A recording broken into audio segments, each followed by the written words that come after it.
All right, we are on day 13. It is Friday, October 10th, day 13. So that is not a Friday the 13th scenario. It is Friday, October 10th. It's my personal day 13 on my 6-month journey.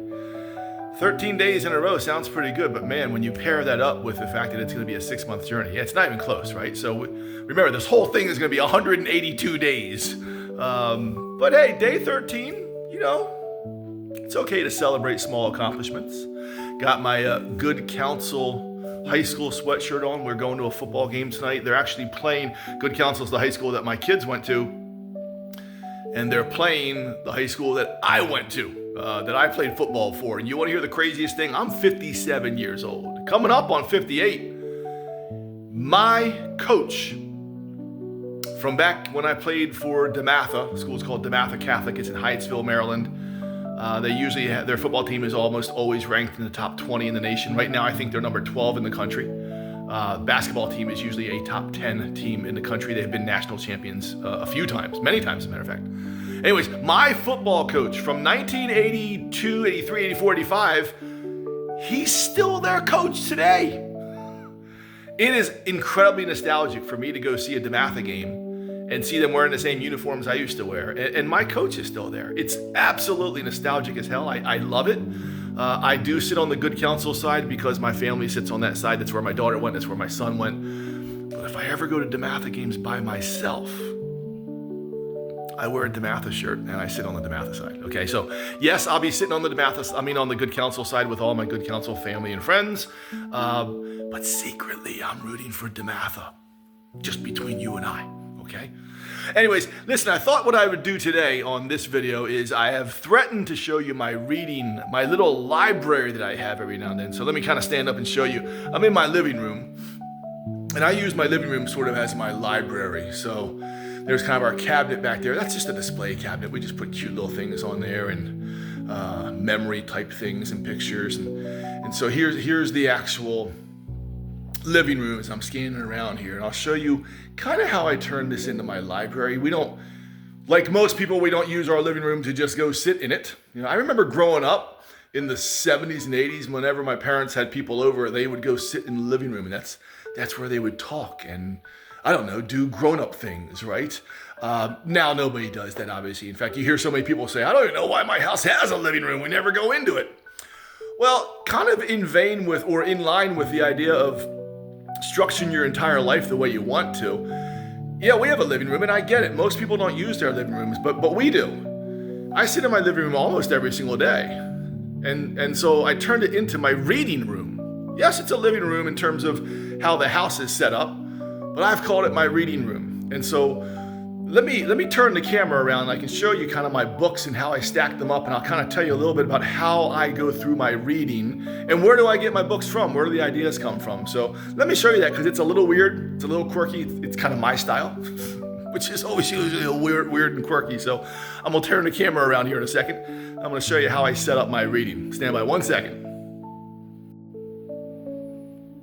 Okay, so coming into the living room, or the reading room as I call it, here's what it kind of looks like. I got my, there's the cabinet in the back there, and there's my, what do you call that? I don't know. That's my reading table, I guess, right? That's my library desk now.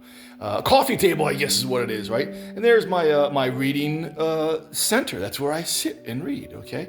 And so what do? Here's how I do it. Now, this is kind of weird, right? And I'll show you the book that I'm finishing right now. But if you can see this stack right here, this stack has, I don't know how many books are in that stack. We'll call it 9 or 10, right? So there's 9 or 10 books there. Now, how do they get there? My stack of books comes from recommendations of almost anyone I run into. If I see someone in the airport, they're reading a cool book. If I see them really absorbed and into their book, I'll ask them, hey, what are you reading? You got something good there? And if somebody says, oh my God, this book is fantastic, I will literally go onto my app, my Amazon app, at that moment, and I'll order it. I won't even look at what it's about. I'll just order it. If someone says this is a great book, I order it. Now, when it comes to the house, what I do, if you can see all these books, they're not the same size, right? A lot of people stack books based on size. They would put those 2 big ones on the bottom and then stack the smaller ones as they go up, making a pyramid. I don't do that. What I do is when that new book comes to the house, I slide these books off the edge of the table and I put the new book on the bottom. So I read my books in order. The only shuffling that I do out of order is I like to read one nonfiction book, maybe a history book, maybe a book about how the brain works, maybe a book about how the body works, maybe a book about something in nature.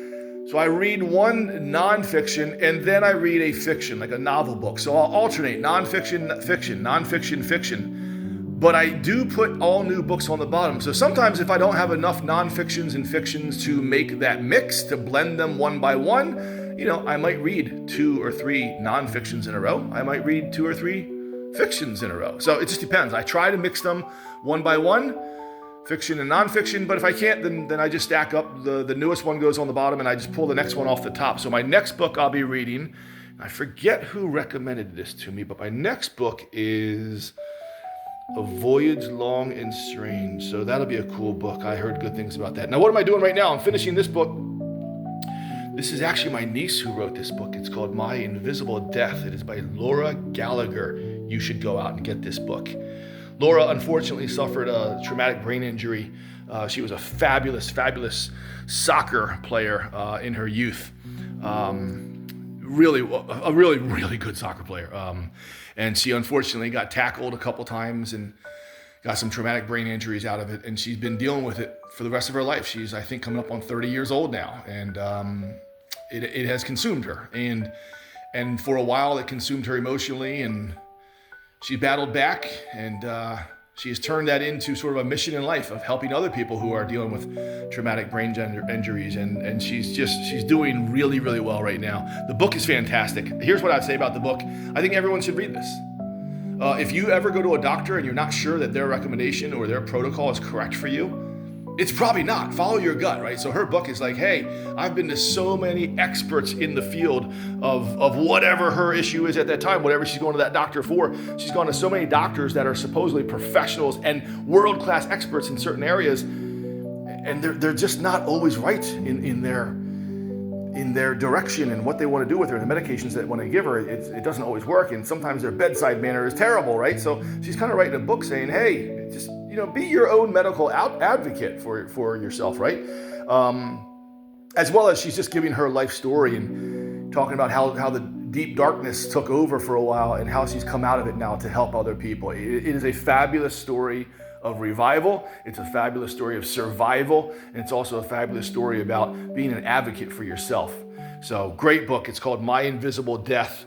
I hope she writes a sequel to it, or a sequel? Yeah, a sequel to it called My Amazing Rebirth or something like that, because she's really doing a great job with this. You can follow her. She's got a Instagram called Patient to Provider. So yeah, she's doing good stuff. And it's a really good book. I think the way it's written, you would think you're reading her 5th book. It's really written quite well. It really is. She's a really surprisingly good writer.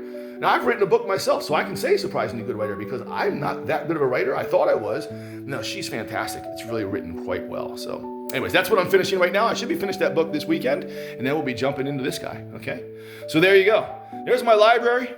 That's how I do it. That's how I stack my books up. If you have any books that you've read recently that you think were fantastic, let me know. I'll do a video one of these days, probably coming up pretty soon. I'll do a video on my favorite books over the last 2 or 3 years and where they came from. But that's the library, guys. That's day 13. That's what I'm doing. Yes, I got great sleep last night. I'm prioritizing sleep. I got about 8 hours last night. Got my workout in today. Did some work with the business. Spoke to some clients. Had a wonderful day. I'm going to get some reading done right now. And then we're off to our high school football game where I'm secretly rooting for DeMatha. But I'm going to sit on the good counsel side, So anyways, all right, guys. Day 13. I'll see you on day 14. Keep pushing.